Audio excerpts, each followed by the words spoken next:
কি ভয়ঙ্কর একটা পর্যালোচনা। এ ভদ্রলোক ফরহাদ মজহার বাংলাদেশে নিশ্চিতভাবে একটা সাংঘাতিক চিজ, খুব সাংঘাতিক চিজ। তিনি আওয়ামী লীগ বিরোধী অবস্থান তো ছিলেন, তার গুমটুম নিয়ে বহু কাহিনী ঘটেছে। তারপর অন্তর্বর্তীকালীন সরকারের সময় তিনি হয়ে ওঠেন রীতিমতো একজন গডফাদার।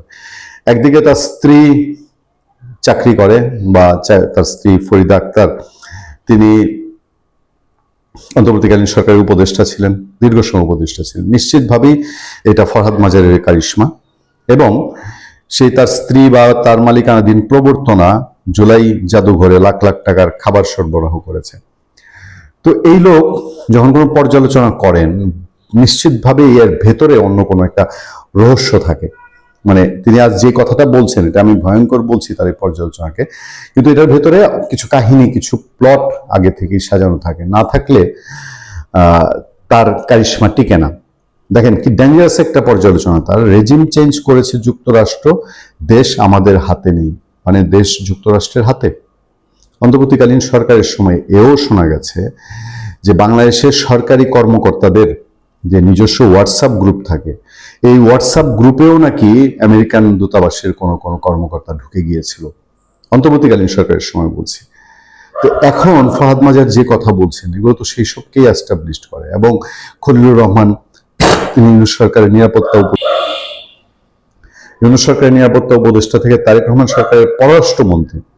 ফলে এই ফরহাদ মাজারের আজকের এই বক্তব্য নিশ্চয়ই মানুষকে ভাবিয়ে তুলবে। কবি ও চিন্তক ফরহাদ মাজার বলেছেন, যুক্তরাষ্ট্র এখানে রেজিম চেঞ্জ করেছে, তারাই এখন ক্ষমতায় রয়েছে। ক্ষমতা আমাদের হাতে নেই, সামনে অনেক বড় বিপদ রয়েছে, বাইরে হিন্দুবাদী বিপদের আশঙ্কা রয়েছে, তাই বিপ্লবী চেতনায় ঐক্যবদ্ধ হওয়ার বিকল্প নেই।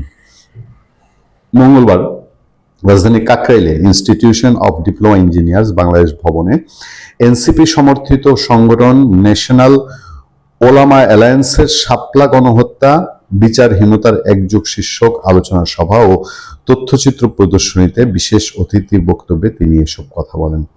একটা কিন্তু কানাঘোষা রয়েছে যে ফরহাদ মাজারের স্ত্রী ফরিদা আক্তার তিনি এনসিপিতে যোগ দিতে পারেন। আমরা মোটেও অবাক হব না ইউনূস সরকারের আরো কিছু উপদেষ্টা, ইভেন আসিফ নজরুল সহ, যদি সামনের নির্বাচন আসতে আসতে এনসিপিতে যোগ দিয়ে ফেলেন।